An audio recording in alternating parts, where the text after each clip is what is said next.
Hello and welcome back again, everybody. So far in this unit, we've examined the English Civil War and the Glorious Revolution. Well, today we'll hit a much more familiar subject in the form of the American Revolution. And we're going to treat this the same way we've treated the other revolutions. We have our essential questions that are based specifically on the content of this revolution, but then we've got that bigger overarching idea of how this revolution is reflective of or applies to the ideas of the Enlightenment. So as we go through the screencast here, that's the big picture I want you to be thinking about. How does this revolution and its government structures apply to and reflect the ideas of the Enlightenment? And, I'll be honest, this is a topic that's been covered in your school career quite a bit, and I'm going to skate over a lot of the more specific details when it comes to causes of the revolution and the revolution itself. I'm going to skate over a lot of those details. So when it comes to the road to the revolution, we're going to be very general with it. What are the general overarching causes of the American Revolution? And when it comes to the fighting of the war itself, we're not going to devote a lot of that. Just generally, hey, there was a war, and what was the outcome? The biggest part of this is going to be the establishment of the new government.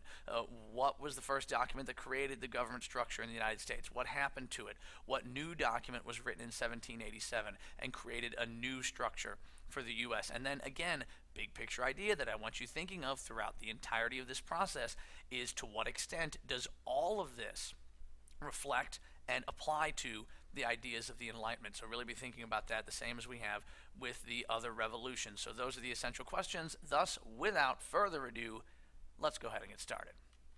All right, so in the early 1600s, England finally begins to establish colonies in the Americas. We know that the Spanish and the Portuguese, they're in South America. There's not much left other than North America, so that's where the British began setting up shop in the early 1600s. And things really grow and progress very quickly for them from that point onward. By the mid-1700s, Great Britain has 13 colonies along the eastern coast of North America, and these are by far the most profitable and successful of Britain's vast global empire. And generally speaking, the British government allowed these colonies to pretty much govern themselves. I mean, yes, there were governors that were provided, but they would elect legislatures, they would pass some of their own measures and laws and policies. And for the British, the colonies were cash cows. And as long as the money was still flowing, the British government was willing to give these guys a degree of autonomy. And so for about 100 years or so, the colonies are pretty much governing themselves. Well, all of that is going to change in the mid-1700s with the advent of a real global conflict. From 1754 to 1763, the British and the French are going to be engaged in a global fisticuffs for colonial world domination. In Europe, they like to call this the 7 Years' War, but in America, we know it as the French and Indian War because that's our little part of it. And it's like I said, it's a global kind of fight for global colonial dominance. And, with the help of the American colonies in the Americas and really around the world, the British win. Okay, and they do it with the help of the colonies, and it makes Britain the dominant colonial force in the Americas and really the dominant colonial force around the world. But it is a hard-fought and very expensive victory for the British. And given that the war was very, very expensive, the British government decided that they needed to make the American colonies bear some of the burden of the cost of that war. And how do you make them bear the burden of that? Well, you do so by getting more revenue out of them, by raising taxes on the colonies and imposing new trade regulations so that you can continue to get more revenue out of those colonies. And again, we have to keep in mind that the colonists have generally been governing themselves now for over a century. So it's no surprise that they're not going to be very happy with this new exertion of government control. It would really feel like the mother country overstepping their bounds. The British are putting, as we said, new trade restrictions on the colonies, who they can trade with, what they can buy. They can only buy British goods. These goods have to be shipped on British ships and, through the mother country and all that kind of stuff. And it really limits who they can trade with. You have all kinds of new taxes like the stamp tax. It's a tax on paper, and you had to have a stamp on every piece of paper to show that you paid the tax. Taxes on tea and other types of items, taxes on paint, on glass, on lead, just to name a few things. And for the colonies, it probably felt an awful lot like this picture here. They believe these British policies to be completely unjust. Now, the Parliament, as far as they were concerned, this was no big deal.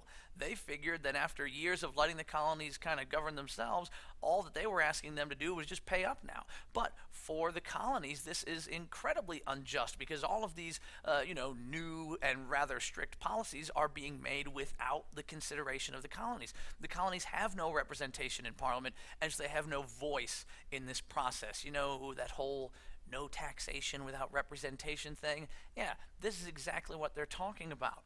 And with this unhappiness is going to start to lead to acts of civil disobedience. And again, I know I'm getting very general, I'm skating over a lot of stuff, but I think we all know what's going on here and we kind of get the picture. The acts of civil disobedience, the Boston Tea Party protest, tarring and feathering British customs and tax officials.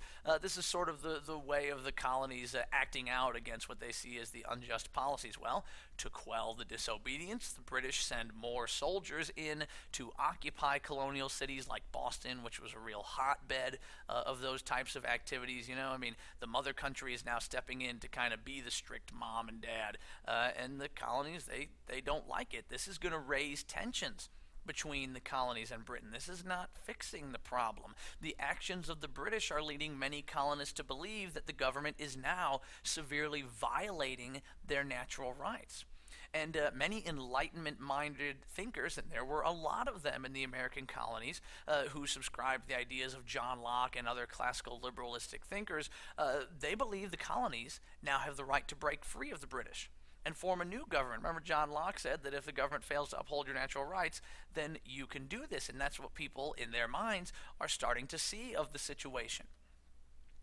Now, some of the colonies began to arm themselves against the British, who they see as being very aggressive, and they probably were. And they start training their own local militias called Minutemen to be able to defend themselves against the British. Well, this is very alarming for the British, and in 1775, a British force was sent to seize the weapons that were being stockpiled by one of these militias up in Massachusetts.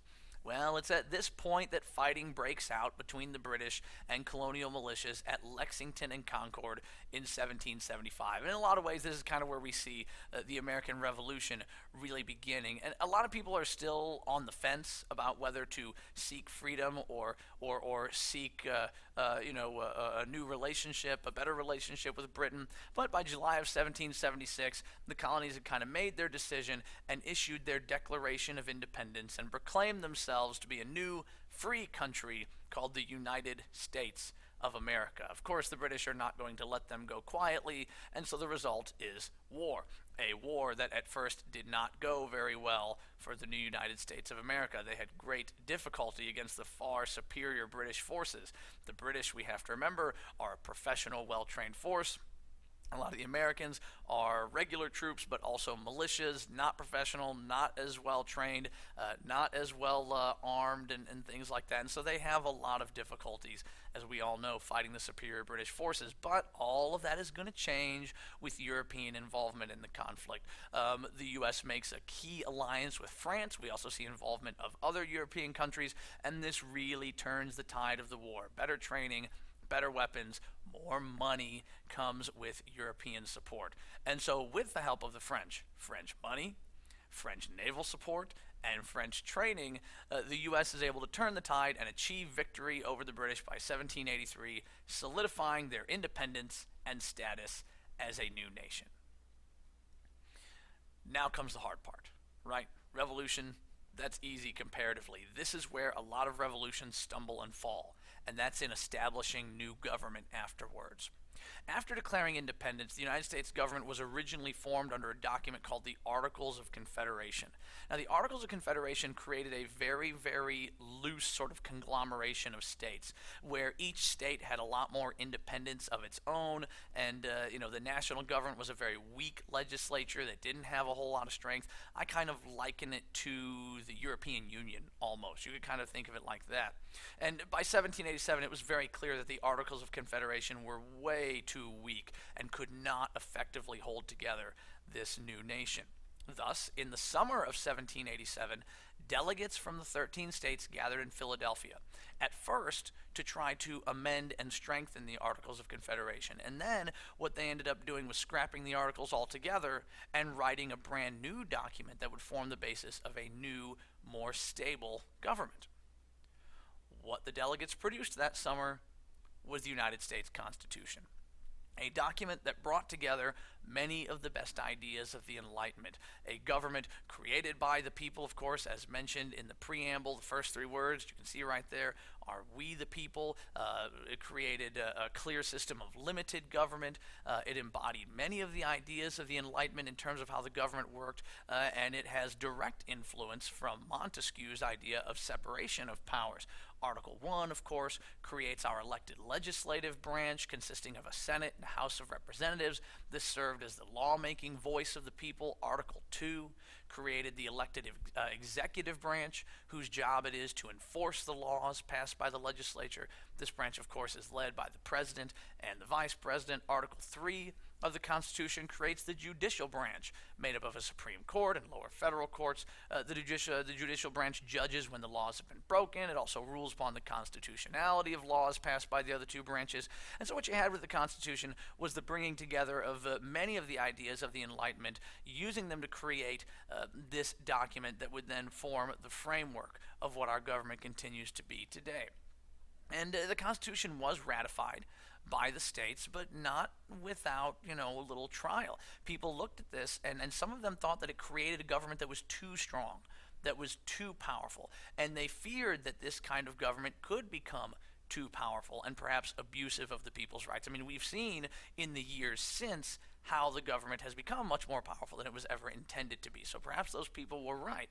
And so amid those fears, a Bill of Rights was added to the end of the Constitution. 10 amendments whose design was to ensure that the government would uphold and not infringe upon the natural rights of those citizens. And so out of the American Revolution, we see the production of the U.S. Constitution and the Bill of Rights, both very much alive and well and still forming the basis of our government system to this very day. And so we've tackled a subject here that you guys know pretty well already coming into this. We saw generally the causes of the American Revolution. We saw that with the help of France, the colonies defeated the British and gained their independence. And then we focused very heavily there on the establishment of the new government. The Articles of Confederation being too weak, so they were scrapped, and the Constitution being written in 1787. The Bill of Rights added to it later on in 1791. And so the big thing that I want you to be thinking about is, as we look at this revolution, and as we look at the government documents that are formed as a result of it, in what ways and to what extent does all of this adhere to or reflect the ideas of the Enlightenment? Think about that and be ready to talk about it the next time that we meet. And as always, until that time, I bid you farewell.